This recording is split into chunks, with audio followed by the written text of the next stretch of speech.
Hello everybody and welcome back. So within D&D, because that's what we cover a lot here, and various ttrpg and video gaming spheres, this guy is a very commonplace thing. It's a very widely used trope and creature called a mimic. And today I'm going to go over some of the mimics in Pokemon and how the legacy of the mimic has actually kind of brought about these Pokemon designs in a very unique way, and personally why I think the execution of these ideas was really cool. So if you clicked on the video because you thought this was going to be another D&D video or just a video where I cover, Pokemon knockoffs or games that are slowly giving Pokemon a run for its money, I'm sorry, but you're a bit mistaken today. Branching out, trying new content.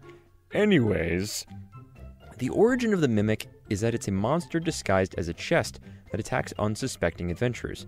And this concept has morphed into a lot of different ideas, at least within the TTRPG and gaming space. And now, you can find mimics all through your video games, fiction, and other media. They're pretty synonymous with, honestly, the genre as a whole.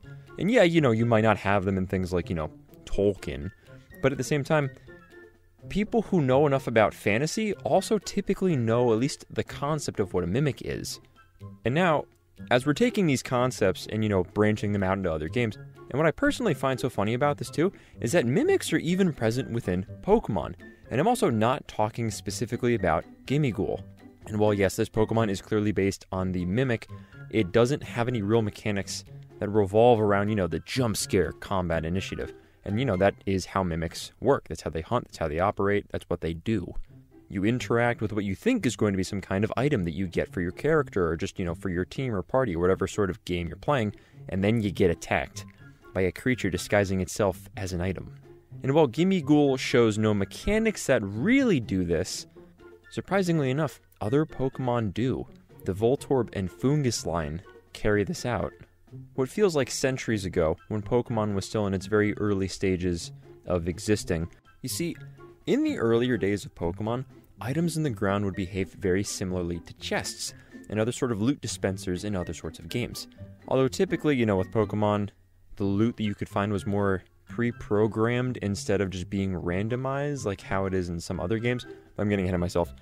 So, however, instead of being a chest and, having a sprite that looks like a chest, in Pokemon, it looks like a Pokeball. And so, with a lot of the older games, the case is that you would walk around, find a little Pokeball-looking sprite pixel on the ground, and then, you're going to find an item. That was until these little guys and their grown-up versions came around. Voltorbs, Electrodes, Foongus, and Amoongus are all Pokemon that are all jump scares in the making for Pokemon battles. And yeah, I know when I say jump scares, I don't mean it as like a actual, like, you're afraid, unless you're, doing a Nuzlocke kind of thing.